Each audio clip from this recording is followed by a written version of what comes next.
6 years of marriage can feel like a lifetime when everything runs on a predictable rhythm. My life revolved around my business, a small but thriving logistics company I built from scratch. It kept me busy, but I loved the work. My wife, Una, managed the home, a role she seemed to embrace with pride at first. We had a simple arrangement. I took care of the bills, and she ensured our home was warm and welcoming. Una was meticulous, always making sure our place looked like something out of a magazine. She loved to bake, fill the house with the aroma of freshly baked bread, and surprise me with thoughtful details. A new centerpiece for the dining table, a handwritten note tucked into my briefcase. Those moments made me feel lucky to have her. But somewhere along the way, something shifted. A year ago, Una started spending more time at the gym. It began innocently, her wanting to feel healthier and have more energy. I supported her, even encouraging her to go for it. She found a personal trainer, Pavel, who, according to her, was the best in the business. At first, I didn't think much of it. If anything, I admired her determination to stick to her fitness goals. But then her workouts became the highlight of her day. She talked endlessly about Pavel's expertise, his fitness tips, and even his sense of humor. At times, it felt like I was hearing more about him than our own plans or goals. I dismissed the uneasy feeling in the pit of my stomach as paranoia. We had no kids, something we had agreed on when we married. It gave us the freedom to focus on our careers and each other. Or so I thought. As I spent long hours navigating the challenges of entrepreneurship, she poured her energy into routines, yoga classes, and protein shakes. Last week, while on a lunch break at work, I got the idea to surprise her. It had been a while since we'd done something spontaneous, so I decided to pack her a healthy meal and stop by the gym. I imagined her face lighting up at the gesture.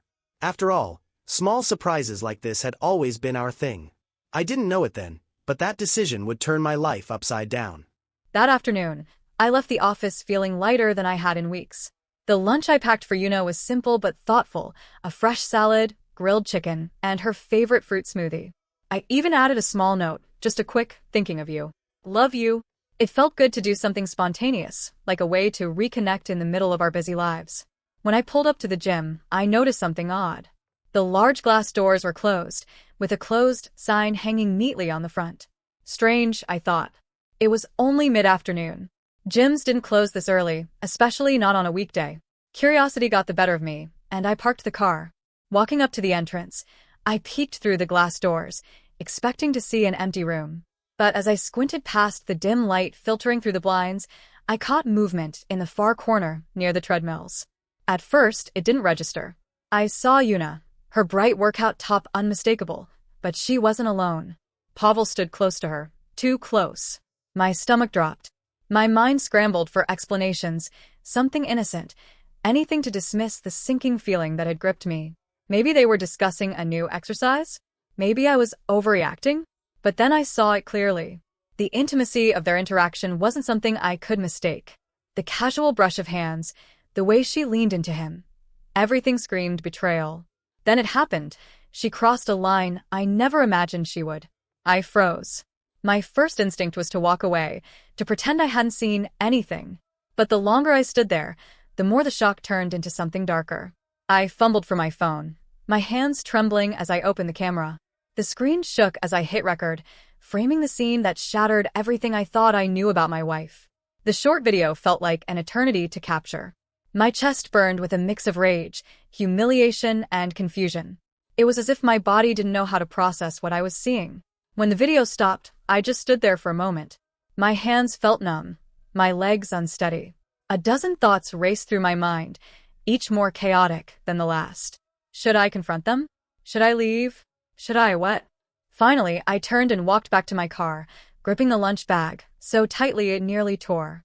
I sat there for a while, staring blankly at the steering wheel.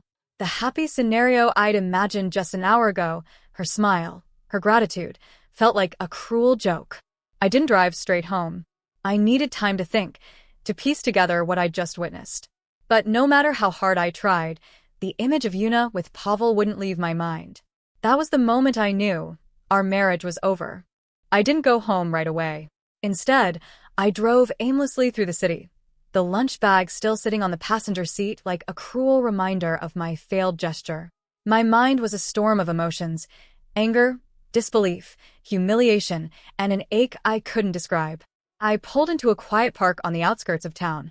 There was a bench overlooking a small pond, and I sat there, trying to gather myself. The air was crisp, the distant sound of ducks breaking the silence. Usually, I found peace in places like this, but now, even the stillness felt heavy. I replayed the moment over and over in my head. The way Eunice smiled at him, the casual intimacy in her movements. It wasn't a mistake, wasn't something that could be explained away. It was deliberate. And then there was the video. I opened my phone and watched it again, even though it hurt.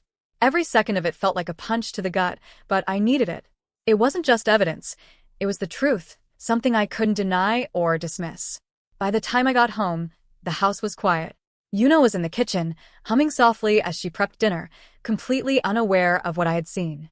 She greeted me warmly, asking about my day, her voice as cheerful as ever. I forced a smile, muttering something vague about a long day at work. My appetite was gone, but I sat at the table, pretending to eat while she chatted about her day. She even mentioned the gym, her words twisting the knife. Pavel said I've been making great progress lately, she said, smiling as she plated our food. I nodded mechanically, gripping my fork so hard my knuckles turned white. I didn't trust myself to speak. That night, as she lay beside me in bed, scrolling through her phone, I stared at the ceiling. My chest felt tight, my mind racing with questions I didn't dare ask. Was this the first time? How long had this been going on? Did she feel guilty at all? Una fell asleep quickly, her breathing soft and even. I lay awake, replaying every moment of the past day. The video, her lies, the life we'd built together. It all felt like a facade, a cruel joke at my expense. By morning, I had made up my mind. I wasn't ready to confront her, not yet. But I wasn't going to let this slide. This wasn't just about me anymore. It was about the truth, about reclaiming the control I felt I had lost. If she thought she could betray me and get away with it, she was in for a rude awakening. 2 days passed before I made my move. In that time, I kept my distance, observing Una more closely than ever. She acted as if nothing was wrong, laughing at her favorite shows, texting on her phone, and even suggesting we go out for dinner over the weekend. Every smile she flashed felt like an insult. Every word she spoke grated on my nerves. But I played my part, masking my anger with indifference. I needed her to feel secure, to think I hadn't seen through her lies. On the third morning, I decided it was time. Breakfast was our usual routine, a quiet affair with coffee, toast, and eggs. I sipped my coffee, scrolling casually through my phone as Una flipped through a magazine. Then I said, "Hey, I found something interesting. Thought you'd like to see it." I didn't look at her as I sent the video to her phone, a small buzz breaking the morning stillness. Out of the corner of my eye, I saw her reach for her phone, her lips curling into a faint smile at what she probably assumed was another harmless meme or video clip. The smile disappeared almost instantly. Her face drained of color as she stared at the screen. For a moment, she froze, her fingers trembling slightly as she gripped the phone. "Something wrong?" I asked, keeping my voice calm. She didn't answer. Instead, she quickly locked her phone, setting it face down on the table. Her hands moved to her lap, twisting the hem of her shirt nervously. What is this?" she finally stammered, her voice barely above a whisper. "You tell me," I said, my tone sharper now. Her eyes darted around the room, searching for an excuse, a way out. "It's not what it looks like," she started, her voice shaky. "Then what is it, Una?" I asked, leaning back in my chair. "Because from where I'm sitting, it looks pretty clear." She stumbled over her words, throwing out excuses that only made her sound more ridiculous. It was a mistake. He came on to me. I didn't know how to say no. "Don't," I interrupted, my voice cold. "Don't insult my intelligence with lies." Her expression shifted, her fear replaced by a flicker of anger. "You're spying on me now? Recording me? That's disgusting." I couldn't help but laugh bitterly. "Disgusting? You want to talk about disgusting? You're the one sneaking around behind my back." For a moment, she seemed at a loss for words, her gaze falling to the table. But then, as if flipping a switch, she put on an air of defiance. "Fine," she said, her voice steadier. "If you want to throw away everything we've built over one mistake, go ahead. But I didn't ruin this marriage. You did, with your constant absences and neglect." The sheer audacity of her words left me stunned. "Neglect?" I repeated, my voice rising. "I worked my ass off to give you everything. And this is how you repay me? She stood abruptly, pushing her chair back with a screech. You're not perfect either, you know. Maybe if you'd paid more attention, this wouldn't have happened. For a moment, the room fell silent, the tension so thick it was suffocating. Then she stormed off, slamming the bedroom door behind her. I sat there for a while, my coffee long gone cold, the reality of what had just unfolded sinking in. The video had done its job, it had shattered her facade. But the confrontation was far from over. If Una thought she could escape the consequences of her actions, she was wrong. This was just the beginning. After the breakfast confrontation, the house was a battlefield of silence. Una avoided me for the rest of the day, retreating to the bedroom or stepping out for errands without so much as a word. I let her stew in her own guilt, or whatever semblance of it she might have had. I had bigger priorities now. That afternoon, I sat down at my desk, the video playing in my mind on repeat as I started making calls. First, I reached out to a divorce lawyer, a sharp, no-nonsense woman named Elena Kim. A friend had recommended her, calling her ruthless but fair. Exactly what I needed. When we spoke, I laid everything out. My wife's betrayal, the video evidence, and my concerns about protecting what I'd worked so hard to build. Elena was direct. Infidelity complicates things emotionally, she said. But legally, it's all about protecting your assets. Do you have a prenuptial agreement? I felt a small wave of relief, as I confirmed I did. Una and I had signed it before our wedding. At the time, it had felt unnecessary, almost insulting, but now it was my safety net. Good, Elena said. That's your strongest shield. She may contest it, but with proof of infidelity, it's unlikely she'll get far. I'll start drafting the paperwork, and we'll be ready to file when you give the green light. The call left me feeling slightly more in control, though the weight of the situation still pressed heavily on my chest. I couldn't help but wonder how Una would react when the divorce papers arrived. Would she fight? Would she beg? Later that evening, I started gathering financial records, bank statements, and anything else Elena might need. It was a painstaking process, but every document I sorted felt like another step toward reclaiming my life. Meanwhile, Una tried to act normal, at least when she couldn't avoid me. She even cooked dinner that night, placing the plates on the table with an overly casual, "Dinner's ready." I joined her, not because I wanted to, but because I needed to gauge her behavior. She made small talk, asking about my day, as if the morning's confrontation had never happened. When I didn't respond, she finally broke the silence. Are we really going to let one mistake destroy everything? I put my fork down, meeting her gaze with a level stare. It's not one mistake, Una. It's a choice. A deliberate, repeated choice. Don't try to spin this as an accident. Her lips tightened, and for a moment, I thought she might explode again. But instead, she sighed and looked away, muttering, I didn't think you'd be so unforgiving. Unforgiving. The word stuck with me long after she went to bed. Was I supposed to forgive her? Pretend I hadn't seen the betrayal with my own eyes? No, forgiveness wasn't on the table. Not now, maybe not ever. The next day, I met Elena in person to finalize the paperwork. She assured me the prenuptial agreement was airtight and advised me to keep my distance from Una as much as possible to avoid escalating tensions. Let the document speak for you, she said. I nodded, feeling a grim sense of satisfaction as I signed the forms.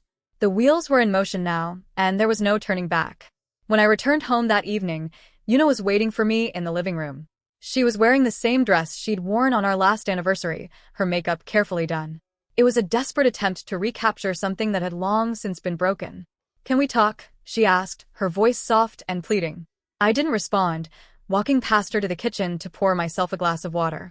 She followed, her tone growing more urgent. Please, I know I made a mistake, but we can fix this. Don't throw everything away. I turned to face her, my expression cold. I'm not the one who threw it away, Una. You did. Her eyes filled with tears, but I felt nothing. My decision was made, and soon, she would know it too. By the time the divorce papers arrived at the house, Una's facade had completely cracked. Gone was the confident, polished woman who once greeted me at the door with a smile. In her place was someone desperate and grasping, switching between anger, denial, and pitiful attempts to win me back. I handed her the papers one evening after dinner. She looked at the envelope like it was a snake poised to bite her. What's this? She asked, her voice shaky. You know what it is, I replied simply. She tore it open and scanned the documents. Her face twisted with a mix of disbelief and fury. You're really doing this? She spat. You're going to throw away 6 years of marriage just like that? 6 years of my commitment, I corrected. You threw it away the moment you decided Pavel was worth the risk. Una scoffed, tossing the papers onto the table. You're overreacting. I told you it was a mistake. One moment of weakness, and now you want to destroy our lives? Her words stung, but not because I believed her. They stung because they showed just how little accountability she was willing to take. This isn't just one moment, Una. You don't stumble into something like that. You planned it, you chose it, and now you're trying to make me the bad guy for reacting to it. She started crying then, big, dramatic sobs that might have worked on me once. You're being cruel, she whimpered. I love you, don't you see that? We can fix this.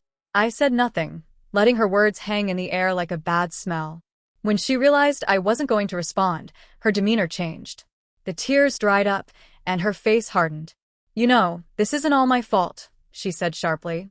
You're never around. You're married to your work, not me. If you had been paying attention, this never would have happened. I felt my jaw tighten. Blaming me won't make this go away, I said evenly. You made your choices, and now you'll deal with the consequences. For the next few days, she tried every trick in the book. She alternated between apologizing profusely and lashing out at me. One moment, she was begging for another chance, promising to change, swearing she'd never so much as look at Pavel again. The next, she was accusing me of being cold, distant, and unloving, painting herself as the victim of my neglect. At one point, she even tried to manipulate me with memories of our early days together. She dug out old photos, laying them on the kitchen counter, like some kind of offering. Do you remember this trip? She asked, holding up a picture of us at the beach. We were so happy then. Don't you want that back? I glanced at the photo, a younger version of us smiling in the sun. For a fleeting moment, I felt a pang of sadness. But then I remembered the video on my phone, the unmistakable proof of her betrayal. The photo might have been real once, but the person in it no longer existed. You can't rewrite the past, Una, I said. And you can't undo what you've done. Her final tactic was perhaps the most predictable. One evening, she cornered me in the hallway, her eyes wide with desperation. You'll regret this, she said. You think you're so righteous, but you'll see. You'll miss me. You'll realize what you lost, and it'll be too late. I met her gaze, my voice calm but firm. The only thing I regret is not seeing the truth sooner. She stormed off after that, slamming the bedroom door behind her.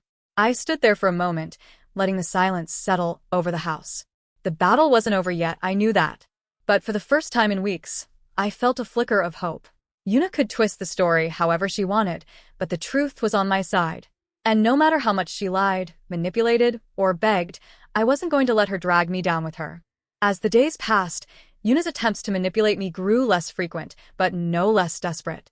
While she simmered in her frustration, I turned my attention to Pavel, the trainer she had thrown everything away for. I wasn't looking for a confrontation.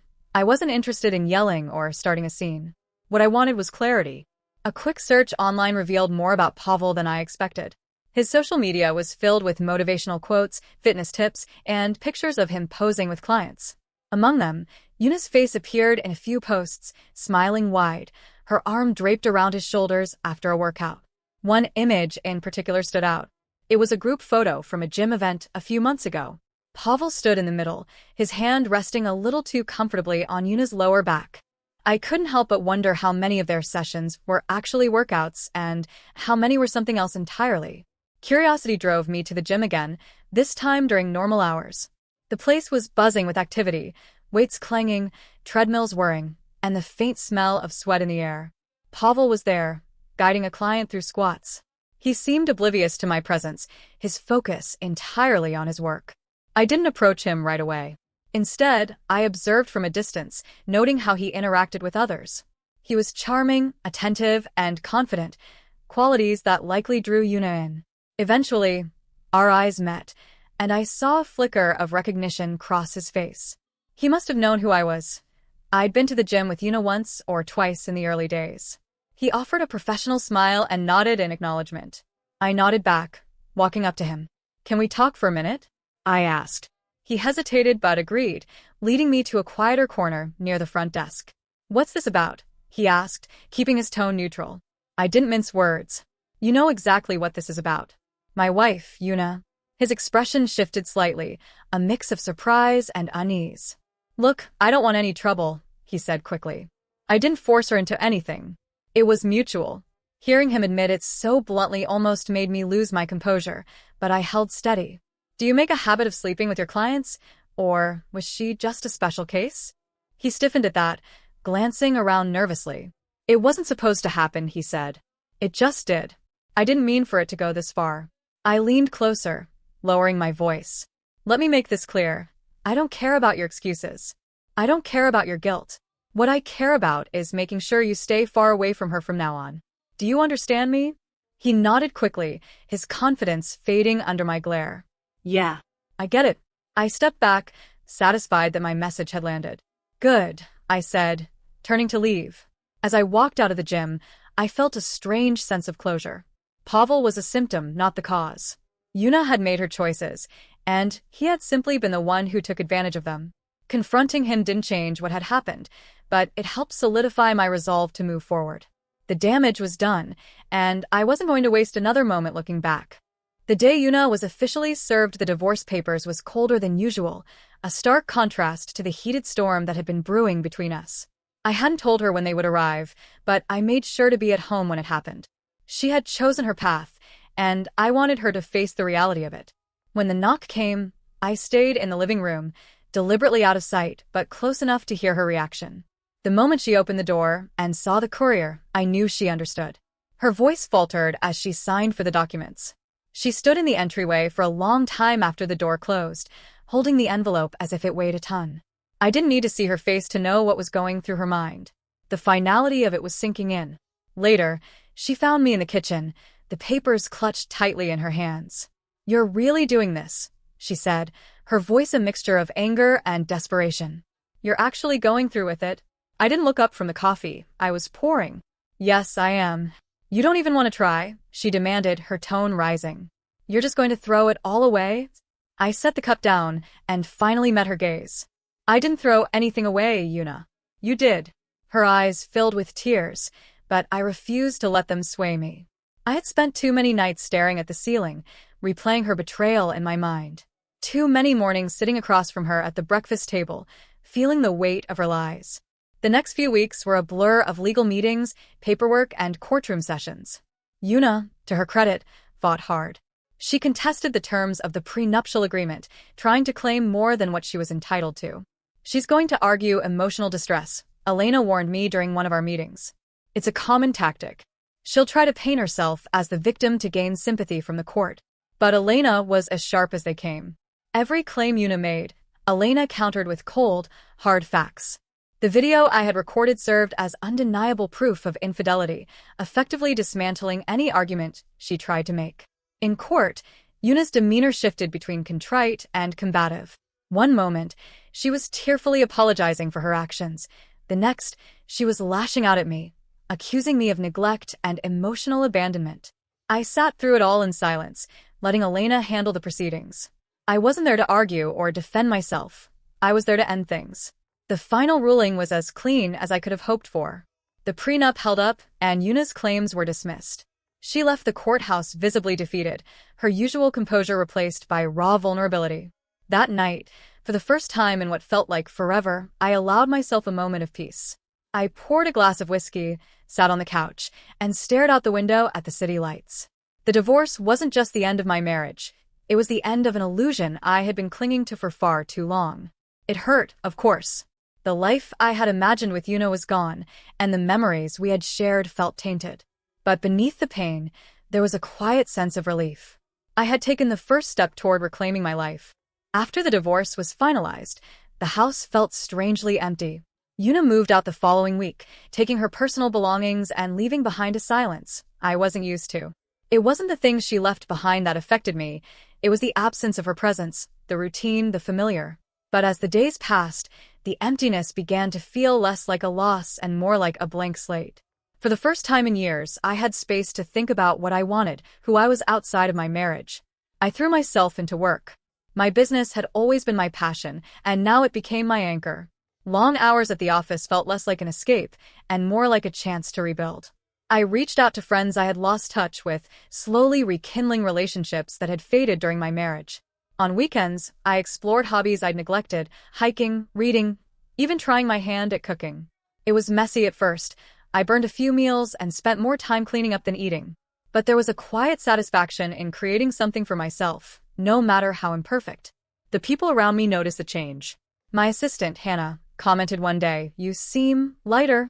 I smiled, not quite ready to admit that she was right. But in small ways, I was beginning to feel it too. Of course, moving on wasn't without its challenges. There were moments when I'd find something Una had forgotten, a stray earring, a book she'd loved, and feel a pang of sadness. There were nights when the bed felt too big, the silence too heavy. But those moments grew fewer with time. One evening, while sorting through old photos, I came across a picture of Una and me on our honeymoon. We were standing on a beach, arms around each other, smiling as if nothing in the world could touch us. For a moment, I felt the familiar sting of regret. But then I looked closer. In the photo, my smile was tight, my shoulders slightly hunched. Even then, there had been cracks in the foundation, cracks I hadn't wanted to see. That realization hit me harder than I expected. Our marriage hadn't fallen apart overnight. It had been eroding slowly, piece by piece, long before I caught her betrayal. It wasn't all her fault, and it wasn't all mine. But acknowledging that didn't mean I had to forgive her, or forget. It just meant letting go of the weight I'd been carrying. A few months later, I decided to sell the house. It held too many memories, both good and bad, and I was ready for a fresh start. I found a smaller place closer to the city, with a view of the river and a cozy office where I could work in peace. As I unpacked, I felt something I hadn't felt in a long time. Hope. Moving on wasn't about forgetting the past, it was about learning from it. And for the first time in years, I felt like I was finally living for myself. It's strange how life has a way of moving forward, no matter how heavy the weight you're carrying. A year after the divorce, my life was unrecognizable in the best way. The new apartment was small but perfect for me.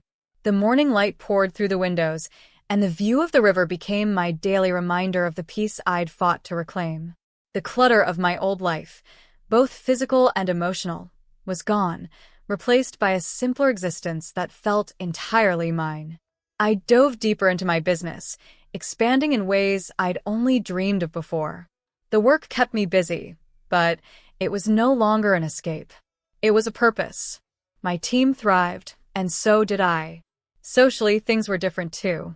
I started saying yes more, yes to invitations, yes to reconnecting with old friends, yes to new experiences. It was a slow process, but piece by piece, I rebuilt the parts of myself I had forgotten in the shadow of my marriage. Una? I hadn't seen or spoken to her since the divorce was finalized. I heard through mutual acquaintances that she'd left the city, though where she went, I didn't know and didn't care to find out. Pavel, unsurprisingly, had moved on quickly. Whether they were still in touch or not didn't matter to me. The memories of what happened still lingered, of course. There were nights when I'd catch myself wondering if things could have been different, if we could have avoided the betrayal that tore us apart. But those thoughts didn't haunt me anymore. They came and went like fleeting shadows. One day, while grabbing coffee at a cafe near my office, I ran into someone I hadn't seen in years. Yunji, a woman I'd briefly known through a mutual friend, smiled as she recognized me. "Wow, it's been ages," she said, her warmth immediately cutting through the chill of the autumn morning. We talked for a while, catching up on life and sharing updates. She was vibrant, full of life, and easy to talk to. Before we parted, she handed me her card, suggesting we grab lunch sometime. That night, as I sat by the window in my apartment, watching the city lights dance on the river, I found myself smiling. Not because I was rushing into something new, but because I realized I wasn't afraid to try again. Una's betrayal had been a turning point, a painful reminder of how fragile trust could be. But it had also been a lesson, a harsh but necessary one. I had learned to value myself, to set boundaries, and to recognize what I truly deserved. Life wasn't perfect, but it didn't need to be. It was mine now, in a way it hadn't been for years. And that was enough.